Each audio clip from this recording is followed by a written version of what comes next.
ខ្ញុំទ្រាំរស់នៅក្នុងសេចក្តីអាម៉ាស់មិនអាចទាំងបានទាំងជួបនៅខ្លួនស្រឡាញ់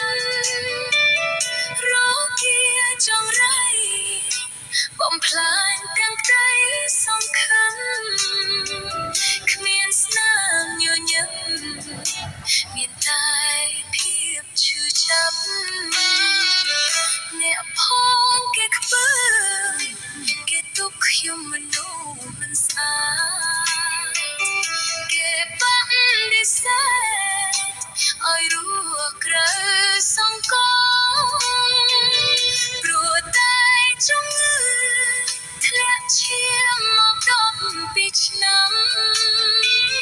ប្រើអស់ទាំងឆ្នាំពេទ្យល្អក៏មិនជាឡើយតែបានថ្ងៃមួយថ្ងៃដែលព្រះគ្រីស្ទយាងមកខ្ញុំបានលួចលបពណ៌ជាឲ្យដែលត្រង់ក្រខ្ញុំដឹងខ្លួនច្បាស់ជំងឺខ្ញុំជានេះម្ដងត្រង់ហើយរកផងខ្ញុំភ័យក្រាបចំពោះព្រះដោយក្តីមេត្តាទ្រង់ហៅខ្ញុំថាកូនស្រី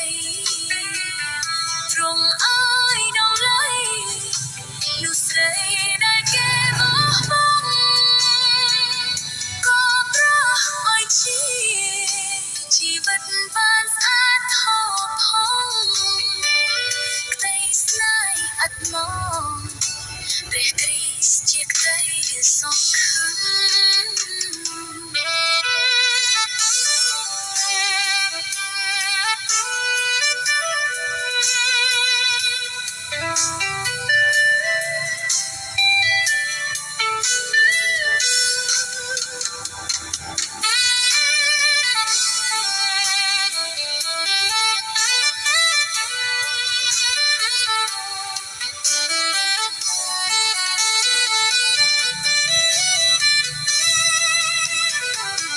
តែបានថ្ងៃមួយ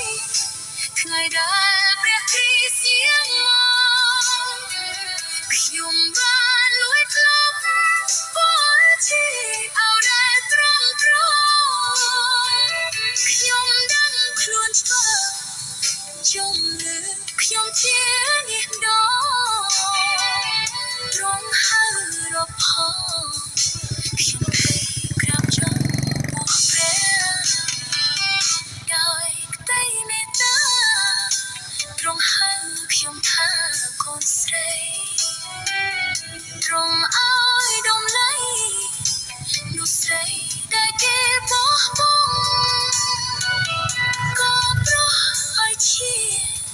ជីវិតបានស្អាតផោះផង់ក្តីស្នេហ៍ឥតមក